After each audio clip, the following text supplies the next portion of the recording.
President Trump set to hold a live event just after noon today, honoring the heroes of ICE. Here's him thanking them on Thursday. You think you're going to send just regular people in to take care of MS-13 and these gangs? Not going to happen. So I just want to thank ICE and everybody in law enforcement for the incredible job they've done and are doing. This, as the Democrats are still calling for the agency's disbandment. They want to abolish ICE. Some even making that part of their November election platform. Joining us now to discuss it is former U.S. Small Business Administrator and the Latino Coalition Chairman, Hector Barreto. Great to see you, Hector. Thanks for being here. Good morning, Maria. Great to be here. So we're looking at what the president is doing today in terms of ICE in an environment where, economically speaking, things are going pretty well. Your thoughts? Well, listen, I think it's important that the president is acknowledging the ICE agents. You know, they're really on the front lines, and everybody's concerned about security in the United States, especially at our borders. A lot of those ICE agents are Hispanic agents, so it's a good idea to put a spotlight on them. But to your point, the economy is doing great. You know, small business optimism is almost at a 45-year high, and that's not by accident. We really have an environment where these businesses are able to start and grow over the long term, and a lot of that has to do with the administration and their policies. You know, we've been talking for a while about the importance of this midterm election, and for a little while there were these thoughts that we would have a blue wave, the Democrats. But I think as part, now recently that's changed. People are talking either a red wave or certainly the Republicans keeping the majority. Part of that, I think, is what's coming from the left, like these ideas to abolish ICE. There's no doubt about it. I mean, a lot of Democrats are actually nervous about this because they feel like their party is going too far over to the left. And, you know, you have to have something to beat something. It's easy to be against things, but we're not going to have ICE. What are we going to use to protect ourselves at the border? That makes no sense at all, and I think that's going to backfire on them. And they're also fighting the president's immigration laws. This weekend, ICE agents in California arrested a man. He was driving his pregnant wife to the hospital for a planned C-section. So there was a lot of outrage that he was arrested. But what many mainstream outlets actually failed to mention is that this man was wanted on a murder charge out of Mexico. Yeah. How extraordinary. I mean, here's People magazine's headline.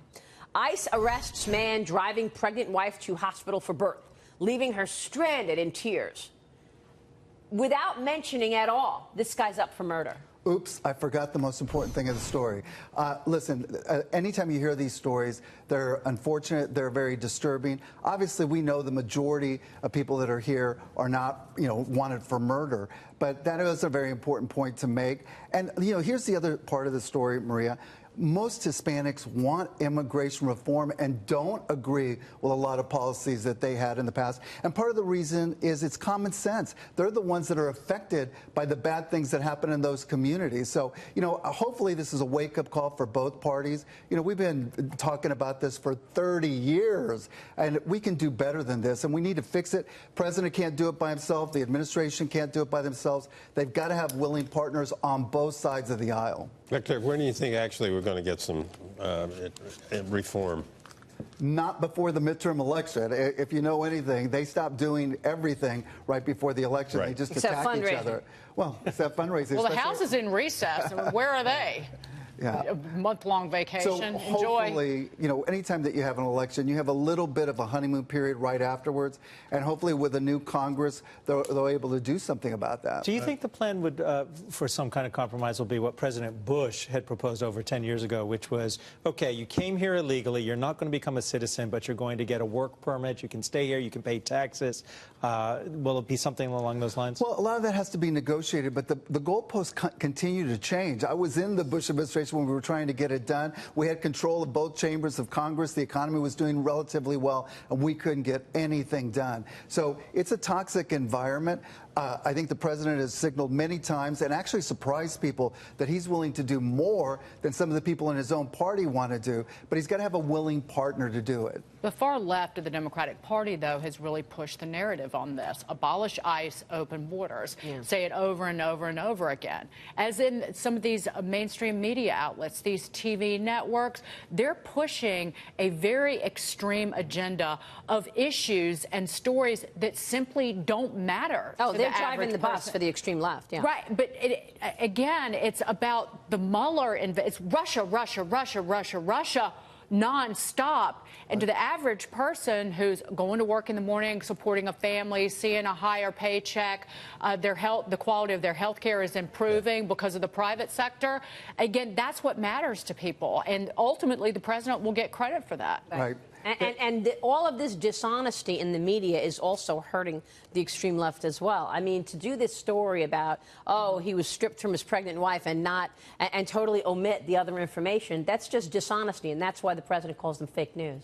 There's no doubt about it. Look, they tried this during the presidential election, demonize the opponent. But again, people want to know what you're going to do to make their lives better. And I don't hear a lot of people on the other side talking about policy prescriptions. They hate everything that's going on right now. Economy's doing well, unemployment's down, people are optimistic. They're going to have a better counter argument than what they're doing right now. No, to this point, I call them witless lemmings gobbling up left-wing clickbait and then just regurgitating it all over social media in the form of hate. And that's exactly, I think you saw that happen this past weekend. Yeah. And I'm not going to call them fake news, but I will call them out for ignoring one of the biggest stories of our time, and that is the abuse of power that took place in the summer of 2016 at the top of the FBI and the DOJ. This is an extraordinary story. It's coming out now, but to ignore that story in the mainstream media and constantly focus on Mueller and Russia on no evidence is just, it's horrible. And that's the legacy.